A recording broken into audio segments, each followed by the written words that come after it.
একদিন একটি মুরগির খামারে অদ্ভুত কাণ্ড ঘটে গেল। একদল মুরগি একটি বিশাল অদ্ভুত ডিম খুঁজে পেল। তারা সবাই অবাক হয়ে ডিমটি দেখতে লাগল এবং ভাবতে শুরু করল ডিমটি কোথায় থেকে এলো।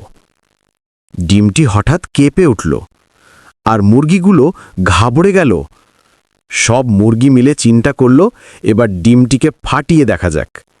সবাই মিলে ডিমটি ফাটাতেই ডিম থেকে বেরিয়ে এলো এক ক্ষুদে কিউট ডাইনোসরের বাচ্চা। বাচ্চাটি তার প্রথম চোখ মেলে মুরগিগুলোকে দেখছে, ওরাই তার মা। কিন্তু মুরগিগুলো ভয়ে চিকচিক করছে এবং দৌড়ে পালাচ্ছে। এই ক্ষুদে বাচ্চাটির কি শক্তি! খেলতে খেলতে হঠাৎ একটা গাড়ির টায়ার কামড়ে ধরে তুলে ফেলল। শেষ পর্যন্ত ডাইনোসর বাচ্চাটি মুরগিগুলোকে জড়িয়ে ধরে ঘুমানোর চেষ্টা করছে, আর মুরগিগুলো ভয়ে জমে পাথর হয়ে আছে। মুরগিগুলোর কি হবে জানতে চান? তাহলে এখনই সাবস্ক্রাইব বাটনটি টিপে দিন।